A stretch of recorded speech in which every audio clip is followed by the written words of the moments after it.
Rail minister जनाब अश्विनी वैष्णव साहब, इज़्ज़त माफ़ लेफ्टिनेंट गवर्नर जम्मू कश्मीर जनाब मनोज सिन्हा साहब, इज़्ज़त माफ़ MOS PMO doctor Jitendra Singh साहब, इज़्ज़त माफ़ MOS रेलवेज़ जनाब सोमन्ना साहब, इज़्ज़त माफ़ डिप्टी CM जम्मू कश्मीर जनाब सुरेंद्र चौधरी साहब, इज़्ज़त माफ़ मेंबर पार्लियामेंट जुगल किशोर साहब, इज़्ज़त माफ़ leader of opposition JNK assembly Sunil Sharma साहब, यहाँ पे आए हुए भाइयों बहनों बुज़ुर्गों, वज़ीर आज़म साहब, इसको किस्मत कहिए, मुकद्दर कहिए, बीच बीच में जब कभी रेल के कोई बड़े प्रोग्राम हुए तो कहीं ना कहीं मेरी खुशकिस्मती रही है कि उनके साथ मुझे जुड़ने का मौका मिला। Shyam steel flexi strong TMT बार, ये स्ट्रॉन्ग के साथ फ्लेक्सिबल भी है। आपदा मुसीबत कोई भी आए, ये घर को अटूट बनाए। जब TMT फ्लेक्सी स्ट्रॉन्ग, तो घर रहे हमेशा के लिए स्ट्रॉन्ग। पहली बार जब अनंतनाग रेल स्टेशन का इनॉग्रेशन हुआ उसमें, जब बानिहाल रेल टनल खुला उसमें, और मेरी शायद पहली हुकूमत का आखिरी प्रोग्राम ठीक इसी जगह आपके साथ 2014 में।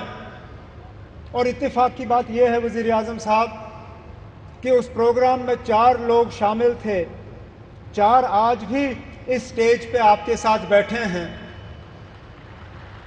आप उस वक्त पहली मर्तबा वज़ीर आज़म बने थे, इलेक्शन के ठीक बाद आप यहाँ आए और आपने माता की कृपा से यहाँ कटरा रेलवे स्टेशन का इनॉग्रेशन किया।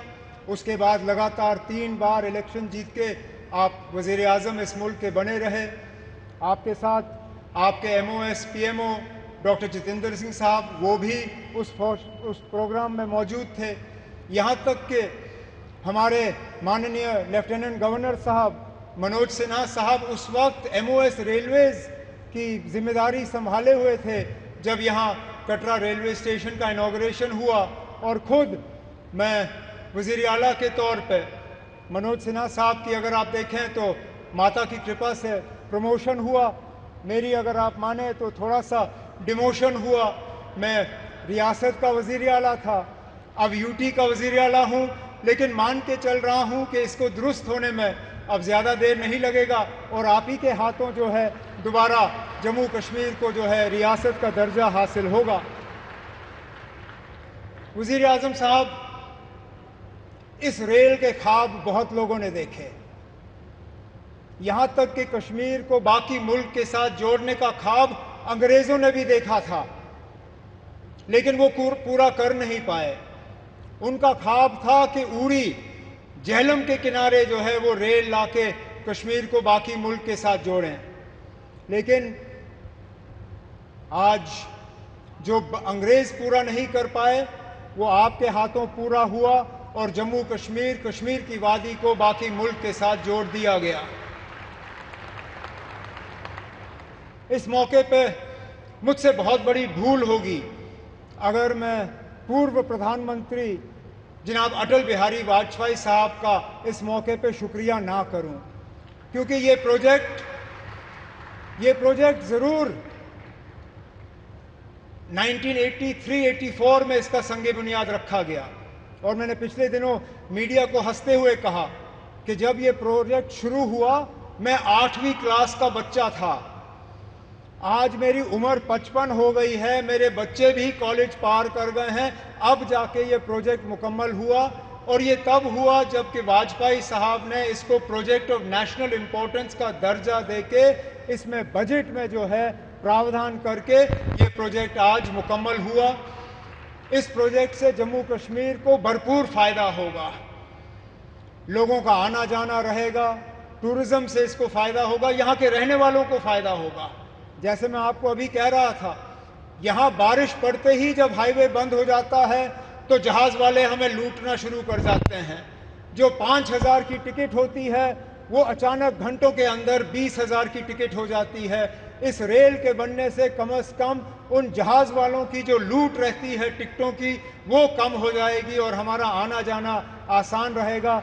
इसी तरह हमारा मेवा, हमारा फ्रूट, कश्मीर के सेब, कश्मीर के चेरी, कश्मीर के और सारी चीज़ें जो हैं, मैं उम्मीद करता हूं कि अब रेल के ज़रिए मुल्क के बाकी मार्केटों में इनको पहुंचाने का काम होगा और दुनिया भर की मार्केटों में जो है वो हम पहुंचा पाएंगे।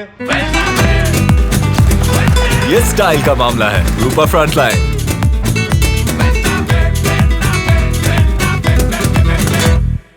वज़ीर आज़म साहब, आज आपके शुभ हाथों से ये एक और इंफ्रास्ट्रक्चर प्रोजेक्ट जम्मू कश्मीर का जो है मुकम्मल हुआ है। इसी तरह के कई और प्रोजेक्ट्स जो हैं वो तेज़ी से आगे बढ़ रहे हैं, चाहे जम्मू का रिंग रोड हो, चाहे श्रीनगर का रिंग रोड हो, चाहे दिल्ली अमृतसर कटरा का एक्सप्रेसवे हो, चाहे जम्मू श्रीनगर 4 लेनिंग हाईवे का काम हो, जम्मू एयरपोर्ट के एक्सपेंशन का काम, श्रीनगर एयरपोर्ट के एक्सपेंशन का काम, जम्मू ये रेलवे के नेटवर्क का एक्सपेंशन, इन सब चीज़ों को जो है तेज़ी से मुकम्मल करके हमारा पूरा इरादा है और हमारी मुकम्मल कोशिश है कि जो विकसित जम्मू कश्मीर, विकसित भारत का जो आपने नारा दिया है, उसको पूरा रंग भर के हम मुकम्मल करके यहाँ के लोगों के हवाले कर लेंगे। लेकिन आज इस मौके पे जम्मू कश्मीर के लोगों की तरफ से वज़ीर आज़म साहब, मैं आपका दिल की गहराइयों से इस मौके पे शुक्रिया और मुबारकबाद करता हूँ। बहुत बहुत शुक्रिया।